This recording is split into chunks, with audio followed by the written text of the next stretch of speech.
વડોદરા શહેરના રાજમાર્ગો પર છત્રપતિ શિવાજી મહારાજની ભવ્ય શોભાયાત્રા નીકળી હતી। આજ રોજ વડોદરા શહેરમાં છત્રપતિ શિવાજી મહારાજની નવા બજાર કાલુપુરા વિસ્તારમાંથી ભવ્ય શોભાયાત્રા કાઢવામાં આવી હતી।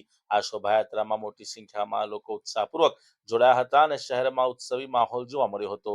શોભાયાત્રા આગળ વધતા ચાંપાનેર દરવાજા પાસે આ શોભાયાત્રા પહોંચી હતી ત્યારે વડોદરા શહેર તાજિયા કમિટીના ચેરમેન જાહિદ બાપુ દ્વારા શોભાયાત્રાનું ભવ્ય સ્વાગત કરવામાં આવ્યું હતું। આ પ્રસંગે સામાજિક કાર્યકર સ્વેજલ વ્યાસ, રાજુભાઈ પવાર અને જય ઠાકોર સહિત અનેક આગેવાનો ખાસ ઉપસ્થિત રહ્યા હતા। આ પ્રસંગે જાહિદ બાપુએ જણાવ્યું હતું કે દરેક જાતિ અને સમાજના લોકો પોતાના તહેવારો ધામધૂમથી ઉજવે અને સમાજમાં કોમી એકતા મજબૂત બને તે ખૂબ જરૂરી છે। તેમણે અંતમાં દુઆ કરી હતી કે ભારત દેશનું નામ સમગ્ર વિશ્વમાં વધુ ઊંચું રહે અને સૌમાં ભાઈચારાની લાગણી પેદા થાય તે દુઆઓ કરવામાં આવી હતી। આ ભવ્ય શોભાયાત્રા શાંતિપૂર્ણ માહોલ વચ્ચે શહેરના સિટી વિસ્તારમાંથી પસાર થઈ હતી।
हमारे हिंदू समाज और मुस्लिम समाज नीति अनुसार छत्रपति शिवाजी जयंती का आयोजन पिछले 26 साल से करते हैं।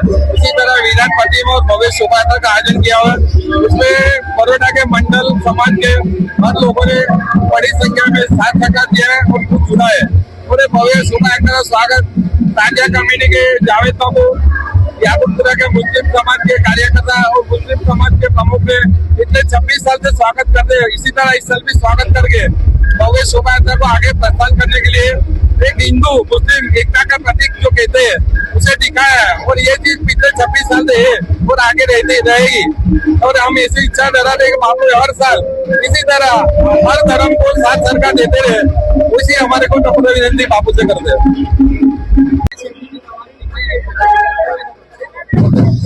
आज शिवाजीरावजीની જે પ્રતિમા નીકળી રહી છે શોભાયાત્રા, એ શોભાયાત્રા એકતાનું પ્રતીક છે અને દર વર્ષે આ શોભાયાત્રા નીકળે અને મુસ્લિમ સમાજ તરફથી સ્વાગત કરવામાં આવે છે।